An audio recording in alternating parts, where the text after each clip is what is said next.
আসসালামু আলাইকুম ওয়া রাহমাতুল্লাহি ওয়া বারাকাতুহু। আলহামদুলিল্লাহি রাব্বিল আলামিন ওয়াসসালাতু ওয়াসসালামু আলা আশরাফিল আমবিয়াই ওয়া সাইয়্যিদিল মুরসালিন ওয়া আলা আলিহি ওয়া সাহবিহি আজমাইন।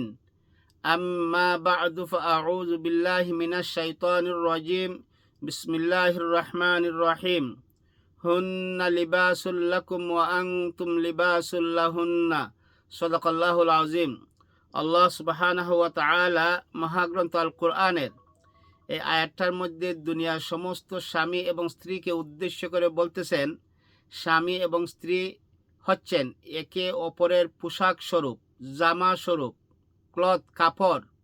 যেইভাবে শরীরকে সবসময় জড়াইয়া ধরে থাকে, এইভাবে পোশাকের মতো স্বামী এবং স্ত্রী একে অপরের সাথে আন্তরিকতার সহিত, সব সময় ভালোবাসার সহিত তারা একজন আরেকজনের সাথে পোশাকের মতো একত্রিত হয়ে চলবে। এর অর্থ হচ্ছে পোশাক যেইভাবে একজন মানুষকে সমস্ত শরীর গায়ের সাথে লেগে ঢেকে রাখে, ঝড় বৃষ্টি রৌদ্রের প্রখরতা সবগুলা থেকে আচ্ছাদিত করে রাখে, ঠিক তেমনিভাবে স্বামী স্ত্রী এবং স্ত্রী স্বামীর জন্য একটি পোশাক। স্ত্রী স্বামীর, স্বামী স্ত্রীর বিপদ মুসিবত, সুখ দুঃখ, হাসি কান্না যত কিছুই আসুক না কেন, দুনিয়ার সব কিছুর ঊর্ধ্বে থাকবে স্বামী এবং স্ত্রী। একে অপরকে পোশাকের মতো সবসময় আচ্ছাদিত করে রাখবে, জড়িয়ে ধরে রাখবে, ভালোবাসা দিয়ে রাখবে। বিপদ মুসিবত কেউ কাউকে ছেড়ে যাবে না। এটাই হচ্ছে স্বামী এবং স্ত্রীর মূল সম্পর্ক, মূল ভালোবাসা। কিন্তু আজকে আমরা যদি দেখি, এই স্বামী নামক পুরুষটাই হচ্ছে দুনিয়াতে সবচেয়ে বেশি নির্যাতিত নারী নামক এই স্ত্রীদের কাছে। এই নারী নামক স্ত্রীরা যখন স্বামীর ঘর ছেড়ে কোথাও যায়, তখন বুঝে দুনিয়া কি জিনিস। স্বামীর ঘর থেকে যদি দুর্ভাগ্যবশত কোনো স্ত্রী তালাকপ্রাপ্তা হয়ে বাবার ঘরে, ভাইয়ের ঘরে ফিরে যায়, এক সপ্তাহ, এক মাস, 2 মাস পরেই বুঝতে পারে মামা, খালা, ভাই, বোন, আত্মীয় স্বজন কি জিনিস। তখন রিয়েলাইজ করে দুনিয়ার মধ্যে সবচেয়ে বড় উত্তম এবং নিরাপদ জায়গাটাই ছিল তার স্বামীর ঘর।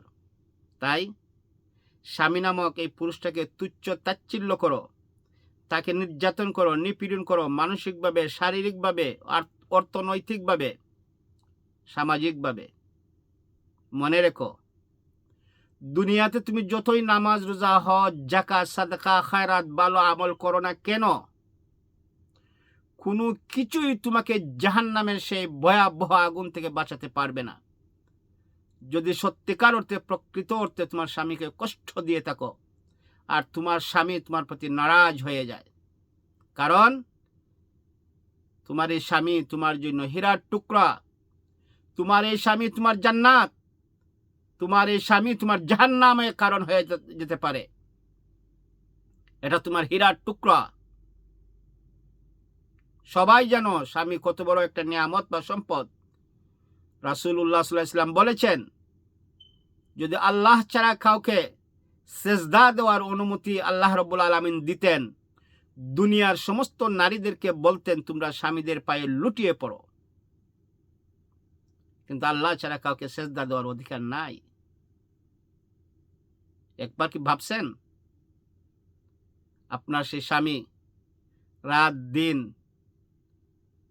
রক্তকে পানি করে, মাথার ঘাম পায়ে ফেলে, কত কষ্ট করে জীবনটাকে সুন্দর করার জন্য উপার্জন করে, সেই উপার্জিত টাকা তুমি স্ত্রীর পিছনে, তোমার সন্তানের পিছনে খরচ করে সুন্দর একটা জীবন উপহার দেওয়ার জন্য একটু 19 থেকে বেশ কম হয়ে গেলে, 19 থেকে 20 হয়ে গেলে তুচ্ছ তাচ্ছিল্য করে এই হীরার টুকরা সম্পদটাকে তুমি অপমান করো, লাঞ্ছিত করো, অবহেলা করো।